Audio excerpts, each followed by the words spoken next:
you choose racial kind, and then what the drums say.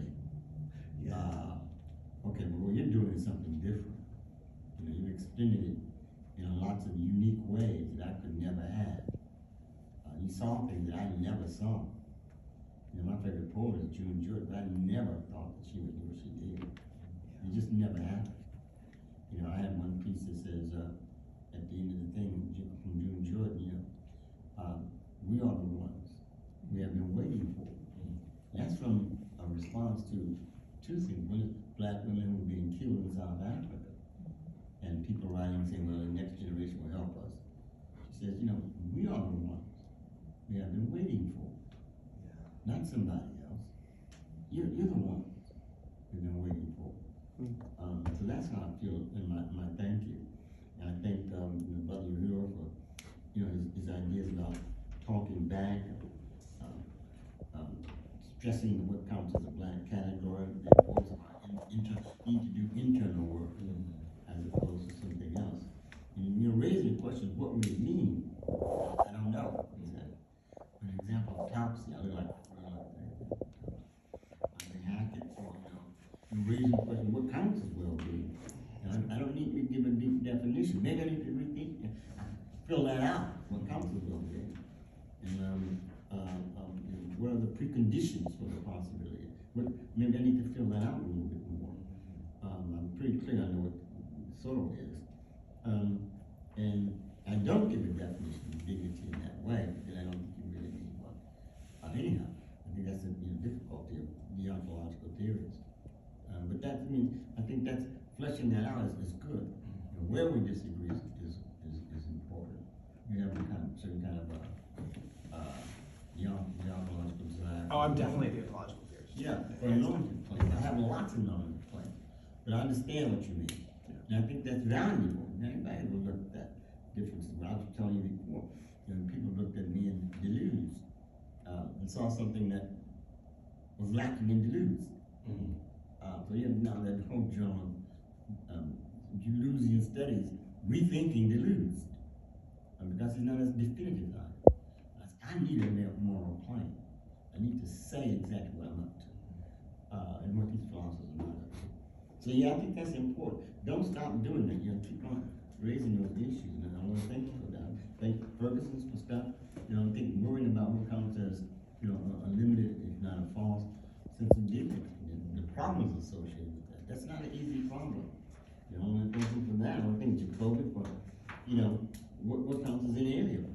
We should take a picture. What counts as inalienable. And what I do think is inalienable. It's inalienable for a different reason than it's inherent in a property. It's inalienable for some other reasons besides that.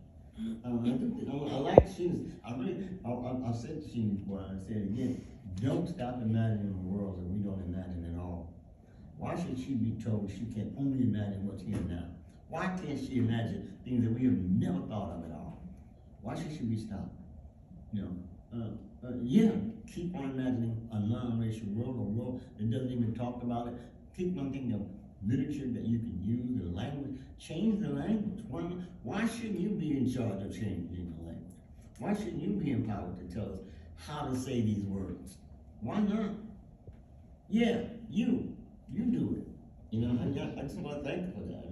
That's always what I say. I want to thank James. I never thought about the dichotomy between love and tenacity like that. And the way in which Jordan does that.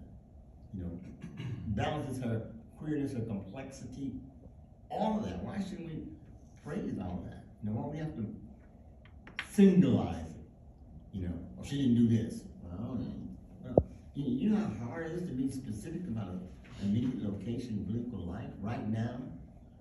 What it's going to look like 50 years from now? Why not think about a world that we don't have now? Why not? We do disagree about what counts as a part of the universe. You think there is one? I'm certain there isn't one. And even if there was one, whoever lived in that place where they get justice at the end of the day didn't do a thing for the folks in Rwanda. I went to Rwanda. I've seen 250,000 miles.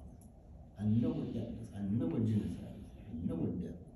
I can't visit that again. I know. I've been to war zone. I've been in war zone in Nigeria.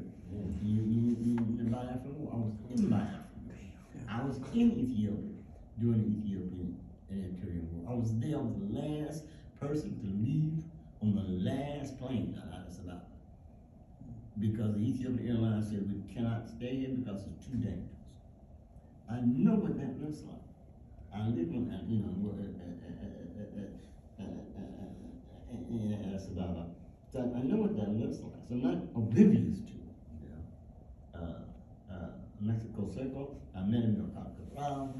I met these people. I met Emperor Haile Selassie. I met those people.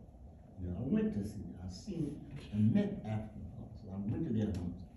For years I went to do those things. Nobody paid me for it. I wish it did, but I did. So I'm glad. Yeah, I made me think about what counts as well-being, clarifying preconditions, focus more on clarifying what counts as normal claims, look at what counts as substantive relations, focus on, I'm hesitant to do with definitions, but I want to thank you. Now, I do think of dignity as a kind of family of traits, as opposed to some looking bounded stuff. Yeah. I do think of it as contextual. But I do think that, so, How you mean the traits? Give me food for thought, and I'm honored that you would take it forward for the next generation. And so I just want to thank you for that. So I don't have any concluding comments or anything other than say thank you.